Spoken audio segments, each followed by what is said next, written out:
race and race hard. Who's going to win it now with just 4 laps to go? About anybody's choice.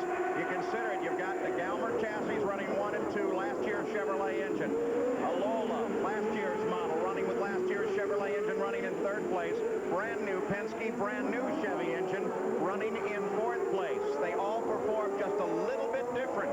In some places, one will be stronger, in others, another will be. And now, Unser Jr. and the rest have to deal with traffic. And yet, only 4 laps left. And look at these cars. They're virtually running just about the same speed, Paul. Look at that. Danny Sullivan taking advantage of the traffic, comes inside Little Al. Little Al touches him. Little Al spins it. The 2 teammates get together. Little Al now tries to get the engine back under power. He tries to roll forward. The radio report, no doubt, will be coming to this man, Rick Gallis, as Little Al tries to come around. But there's very little time left. Danny Sullivan is out in front. Rahal is second. Fittipaldi is third. And it's pretty clear that it was Danny Sullivan who touched Little Al's rear wheel there. So this is going to lead to recriminations within the team and a possibility for Rahal at the last minute. And remember, the cars, Little Al was so long getting going because of turning radius, and all these Indy cars just isn't very sharp. Not sharp enough for him to have gotten out of that little blockage that he was in there. How devastating to come this close to his 5th victory here and have it taken away so savagely right at the last minute. Rahal on the attack. Sullivan very much back in Indycar racing after a year. And here comes Rahal coming to the inside. Little Al, by the way, dropped into 4th place when he finally got it back under power. But now Rahal sees his opportunity for 2 in a row.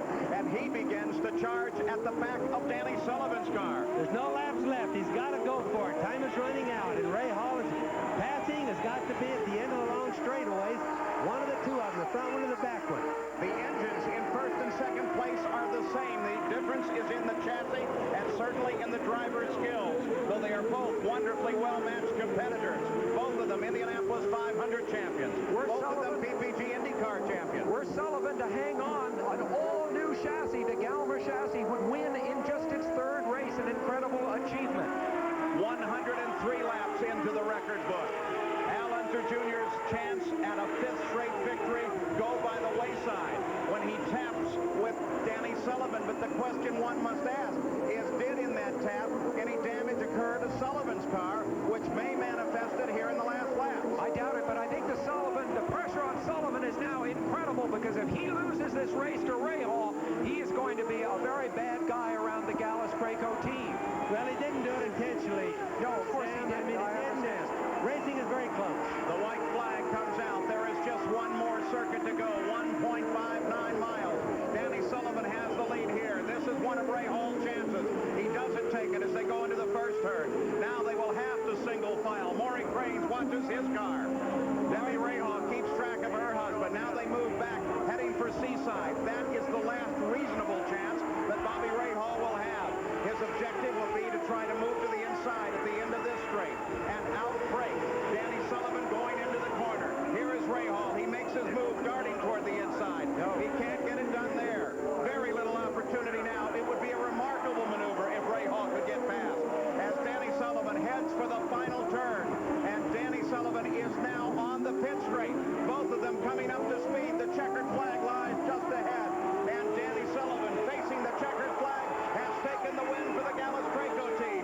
Danny Sullivan with his 16th career win, his 1st win since the finale in 1990 at Laguna Seca.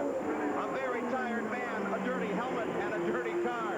But it doesn't matter the way they appear in victory lane. Racing gets hard right at the last. The cars are empty of fuel, really light, too light for good braking. Tires are all worn down pretty good. Those guys were trying so hard, Paul. So Danny Sullivan takes the win. This was the decisive moment as Sullivan came down the inside. Now watch carefully. He's alongside Little Al. Little Al turned right across the front. Little Al still owned the racetrack at that point.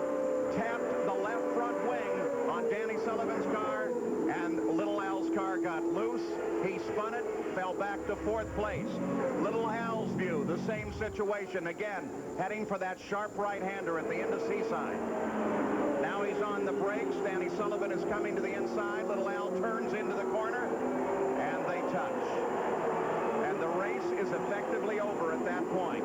And Unser Jr.'s dream of 5 consecutive wins at this track ends wins as he slides to a stop just inches from the barrier. Across the line in second, Bobby Rahal, who made a valiant try in the last laps. Emerson Fittipaldi in third.